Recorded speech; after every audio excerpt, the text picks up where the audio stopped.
Isang bagay lang ang panalangin ni Pinay tennis ace Alex Ayala ngayong laglag na siya sa Philippine Women's Open matapos mabigo sa quarterfinals kontra kay Camila Osorio ng Colombia kagabi sa Maynila.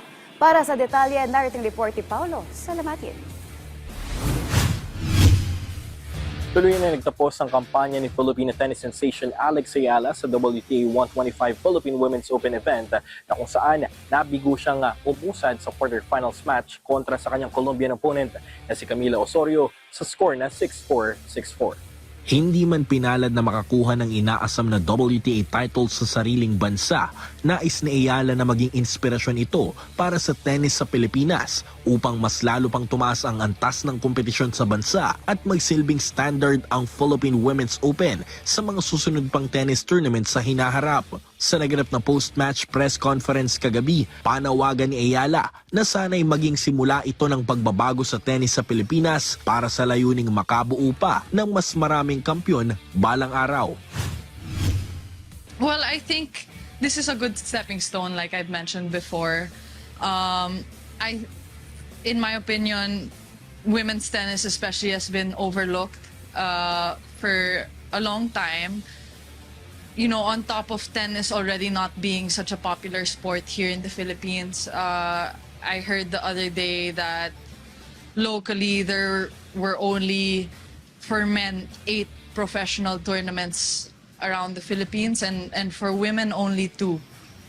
So to have a WTA here would, like I said, is a great stepping stone and I think a wake-up call for the people who are able to help and able to do something about it. I think there's a lot of room for improvement having like just 2 professional tournaments for women tennis players. I think there's a huge margin for improvement there. And you know, Filipinos are super hardworking, super passionate. So I'm sure if we nourish our tennis players, then slowly we can start to build, you know, more and more champions. Yeah.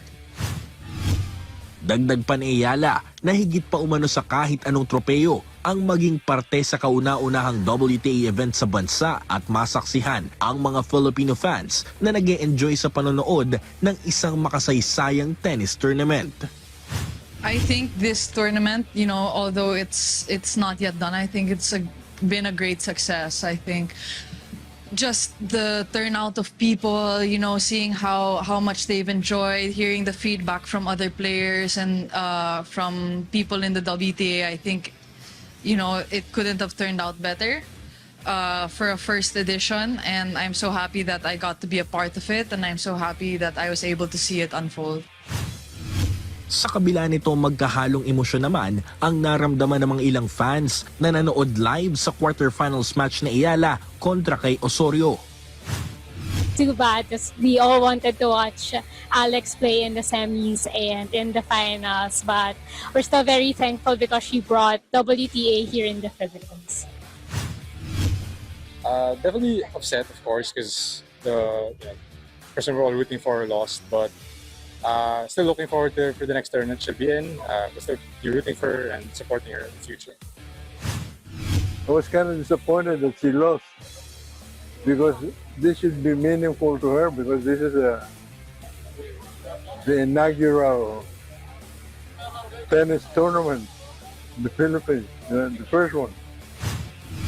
Samantala, hindi pa tapos ang misyon ni Ayala kung saan balik trabaho muli ang Pinay netter para sa sunod nitong kompetisyon na Abu Dhabi Open na nakanakdang simulan ngayong Pebrero. Paulo Salamatin para sa Atletang Pilipino para sa Bagong Pilipinas.